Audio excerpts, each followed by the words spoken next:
وہ امیر معاویہ رضی اللہ عنہ کا نام لیا گیا. یہ میرے آقا کی لسان نبوت کی دعا نہیں ہے اللہم اجعلہ ہادیا مہدیا واہدی بھی. میرے آقا نے نہیں کہا اس کے سینے کو علم سے بھر دے, میرے آقا نے نہیں کہا پہلا بیری بیڑا حضرت معاویہ تیار کریں گے. یہ کاتبین وحی کے سردار ہیں, 50 لوگ کاتبین وحی تھے, اللہ کی وحی کو لکھنے والے, ان کے سردار امیر معاویہ رضی اللہ تعالیٰ عنہ تھے. ان کو کرٹیسائز کر کے ہم غیر محسوس طریقے پر وحی کو مورد الزام نہیں ٹھہرا رہے. ایک حدیث میں کہا گیا کہ رسول اللہ صلی اللہ علیہ وآلہ وسلم کبھی خوشی میں اپنے صاحب سے کچھ کہہ دیتے ہیں اور کبھی غصے میں. بعض لوگ اس حدیث کو امیر شام کے حق میں پیش کرتے ہیں. اس کے اوپر میری ویڈیو پہلے بھی ریکارڈ ہے. مولا علی علیہ السلام سے متعلق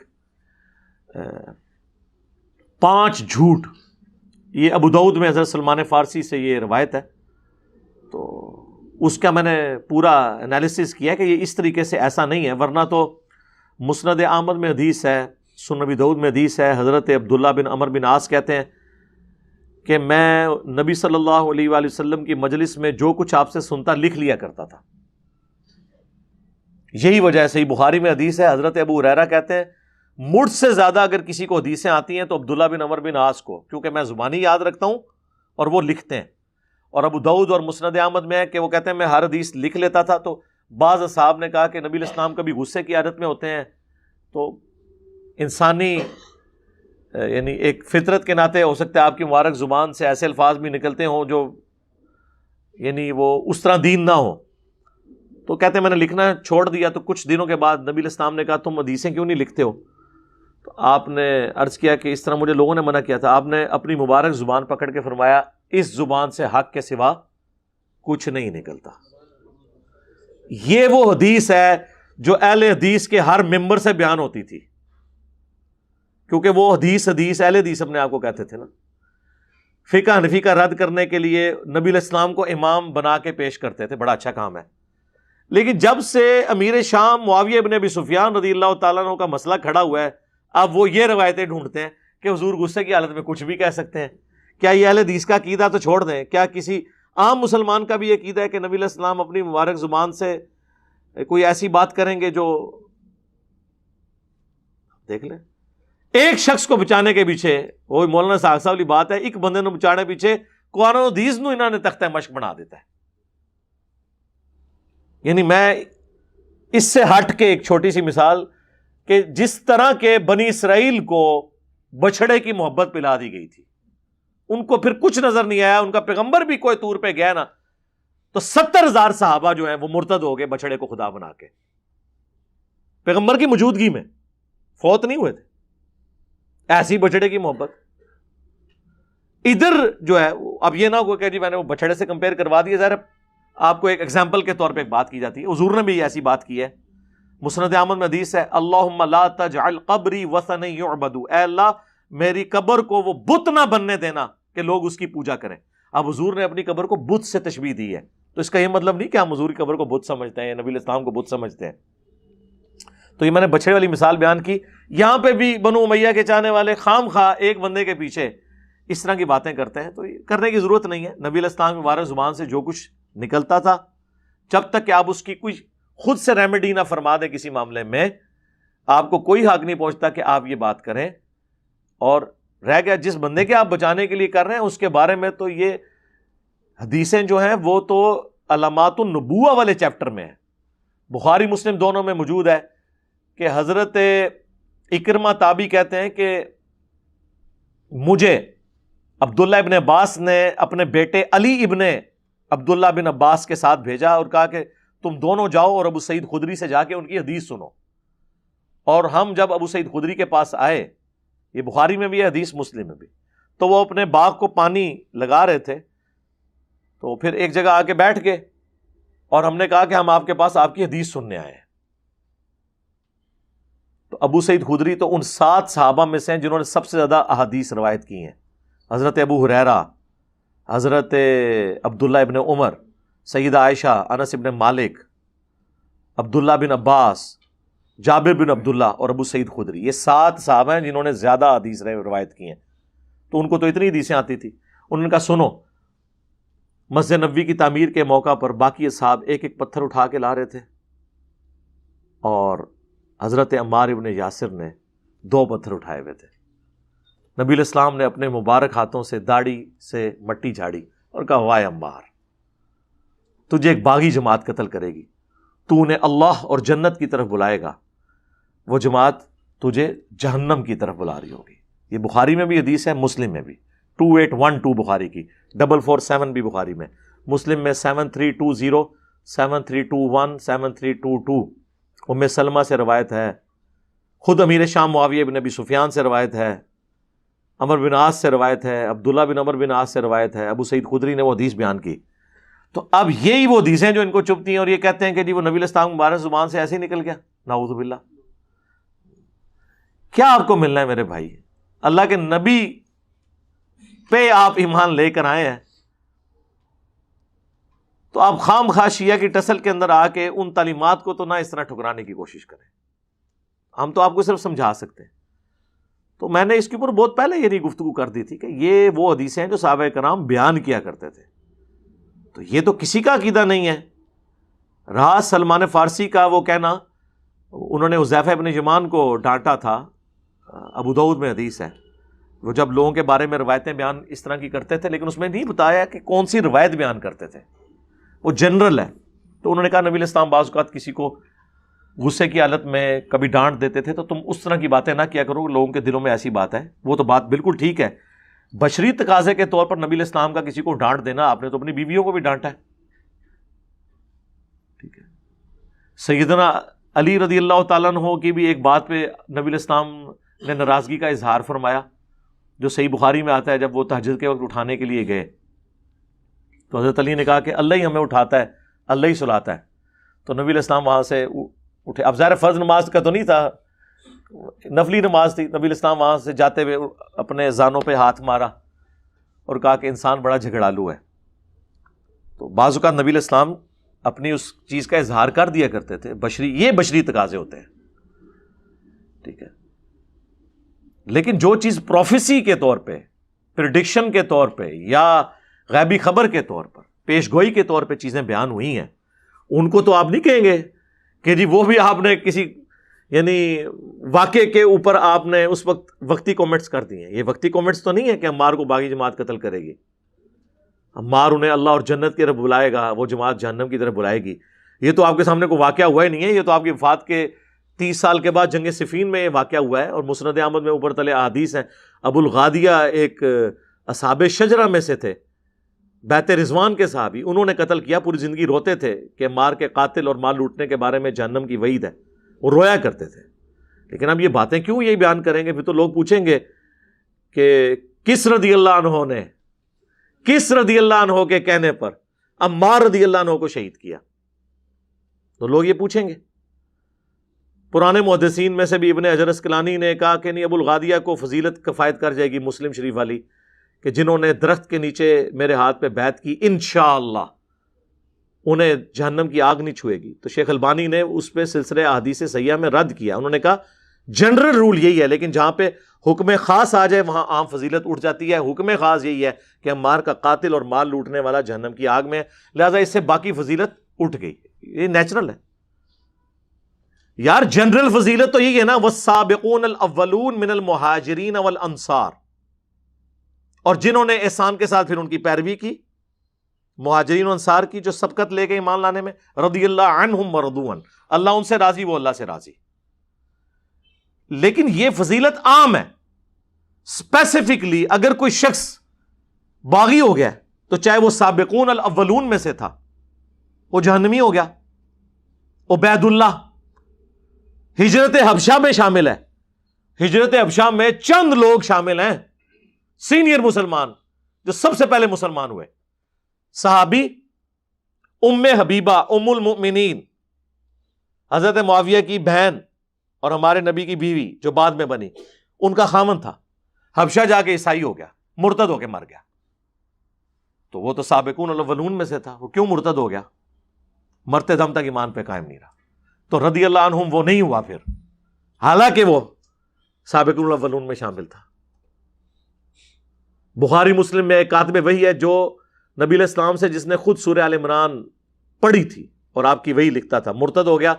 آپ نے فرمایا کہ زمین اسے قبول نہیں کرے گی، لاش دفناتے تھے تو زمین باہر پھینک دیتی تھی۔ لوگ کہتے تھے کہ محمد کے اصحاب نے ایسا کیا ہے، اوپنلی دفنایا گیا، پھر لاش باہر آ گئی، پھر ان کو پتہ چل گیا یہ غیبی معجزہ ہے۔ ظاہر ہے جس نے نبی علیہ السلام کی نبوت کو چیلنج کیا تو اللہ تعالیٰ اس طرح تو نہیں اس کو چھوڑے گا، لہٰذا یہ باتیں کرنا، تو یہ باتیں کچھ اور ہیں۔ جہاں پہ نبی علیہ السلام نے پروفیسیز فرمائی ہیں نا، وہ یہ والی باتیں نہیں ہیں جن کو آپ بچانے کے لیے کر رہے ہیں، جبکہ اسپیسیفکلی محدثین کے باقاعدہ پھر ان کے اوپر کامنٹس ہیں۔ مثلاً یہ کہتے ہیں جی وہ صحیح مسلم میں جو آپ حدیث بیان کرتے ہیں کہ حضرت معاویہ رضی اللہ تعالیٰ عنہ کو بلوانے کے لیے ابن عباس کو بھیجا، اللہ کے محبوب علیہ السلام نے کہا معاویہ کو بلاؤ، تو میں نے اس سے کچھ لکھوانا ہے۔ کاتب تو تھے، وہ بھی صحیح مسلم میں موجود ہے کہ ابو سفیان نے سفارش کی تھی کہ مسلمان اسلام لانے کے باوجود ہمارے ساتھ اچھا سلوک نہیں کرتے، آپ میرے بیٹے معاویہ کو اپنا کاتب رکھ لیں، تو اس کی وجہ سے لوگ ہمیں بھی رسپیکٹ دینا شروع کر دیں گے۔ تو اس طرح انہوں نے رکھ لیا۔ کاتب کے الفاظ ہیں، کاتب وہی کہ نہیں، کاتب وہی کہیں اور ہے، وہ میں بعد میں بتاتا ہوں۔ تو کاتب جب رکھوا لیا تو مسلم شریف میں ابن عباس کو بھیجا، وہ کھانا کھا رہے تھے، انہوں نے کہا یا رسول اللہ وہ تو کھانا کھا رہے ہیں، آپ نے کہا کہ اسے بلا کے لاؤ۔ دوسری بار گئے تو انہوں نے کہا میں تو کھانا کھا رہا ہوں۔ 3 بار ایسے ہی ہوا، چوتھی بار آپ کی مبارک زبان سے الفاظ نکلے خدا اس کا پیٹ نہ بھرے، یہ الفاظ ہیں۔ وہ کہتے ہیں نہیں جی مسلم شریف میں اوپر ایک حدیث ہے کہ نبی علیہ السلام نے کہا اے اللہ میں بھی ایک انسان ہوں، بعض اوقات میری زبان سے کسی کے لیے کوئی ایسے الفاظ نکل جاتے ہیں، اگر میں بدعا کسی کو دے دوں تو اسے دعا بنا دینا۔ تو یہ حضرت معاویہ کو دعا دی تھی، بیسیکلی ہے بدعا تھی لیکن دعا بن کے لگی۔ ہم کہتے ہیں وہ حدیث آپ ذرا غور سے پڑھیں، اس حدیث میں الفاظ ہیں کہ اے اللہ میں اگر کسی کے بارے میں ایسی بات کر دوں اور وہ اس کا اہل نہ ہو، ورنہ تو حضور کی ساری دی ہوئی بدوائیں دعائیں بن جائیں گی، پھر تو حضور کو بدوا دینی ہی نہیں چاہیے۔ پھکی والا جواب ہے، اگر وہ اہل نہ ہو تو اسے دعا بنا دینا، اور اگر اہل ہوگا تو بدعا لگے گی۔ تو ہم محدثین سے ہی پوچھ لیتے ہیں کہ یہ کیا تھا۔ اگر یہ کہتے ہیں نا کہ دعا بن گئی تھی تو ہم پھر بتاتے ہیں دعا کیسے بنتی ہے۔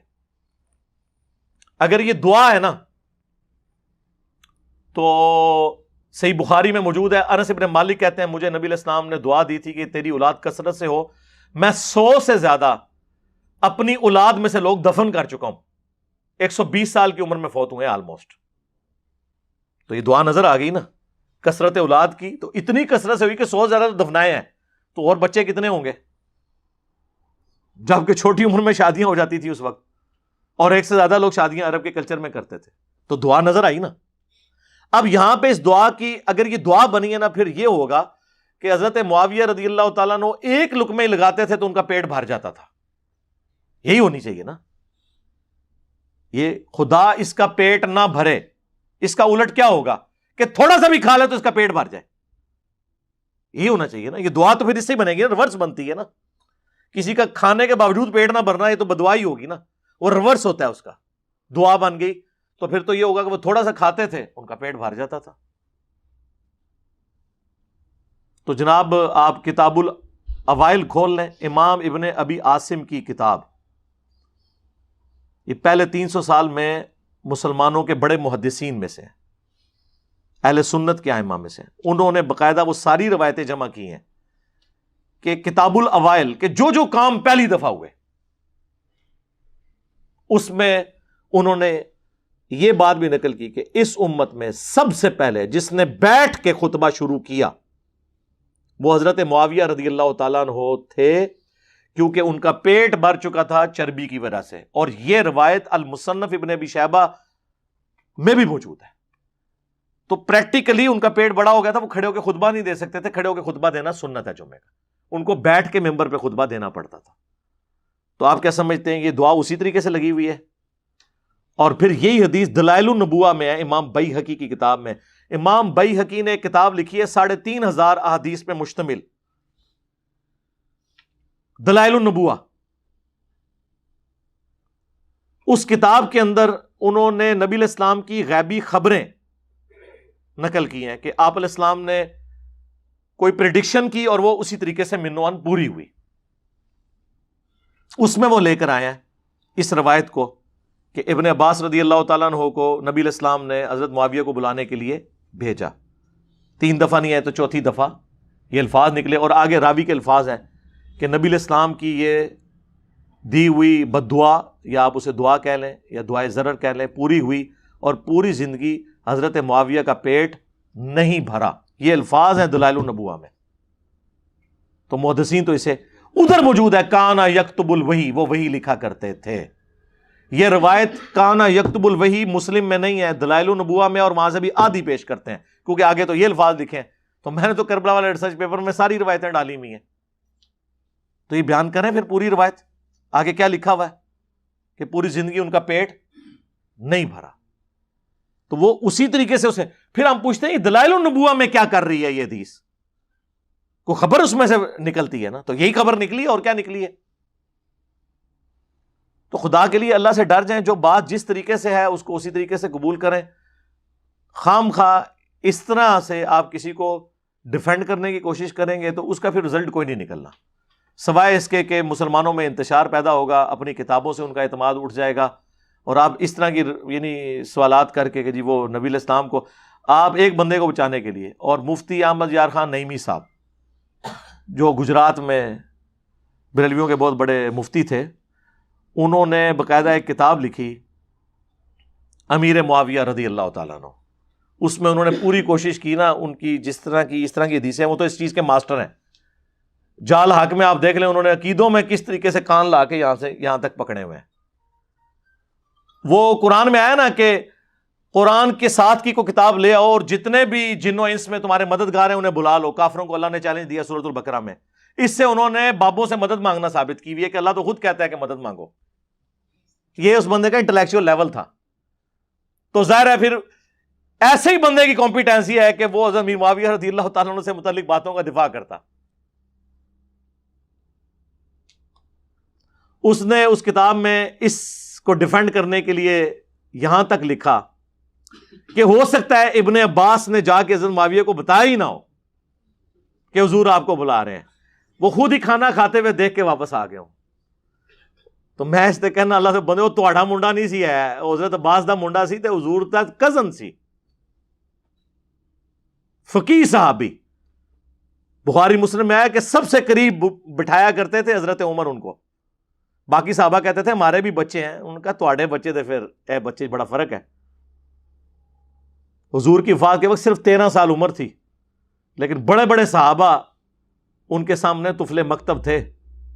ظاہر ہے دعا تھی کہ اللہ ابن عباس کو قرآن کا علم عطا فرما. صحیح بخاری میں نبی علیہ السلام کی قرآن کے علم کے بارے میں ان کے لیے دعا ہے. تو اس نے کہہ دیا ابن عباس نے، تو اس کا تو مطلب یہ ہے کہ نبی علیہ السلام نعوذ باللہ بغیر تحقیق کے ہی ابن عباس کی بات پہ اعتبار کر کے تو حضرت معاویہ کے بارے میں یہ بات کر دی. یہ تو بات رسول اللہ کے تک چلی جائے گی. تو انہوں نے ایک بندے کو بچانے کے پیچھے یہ کرنا شروع کر دیا. ہمیں کوئی شوق نہیں یقین کریں یہ باتیں کرنے کا، لیکن چونکہ ہماری پوری ڈاکٹرن ختم ہو جاتی ہے اس حوالے سے کہ ہم تو قرآن و سنت کو حجت مانتے ہیں. اب یہ تو نہیں قرآن و سنت میں ہم نے وہی حجت ماننا ہے جو کسی ایک فرقے کو سپورٹ کر رہا ہے.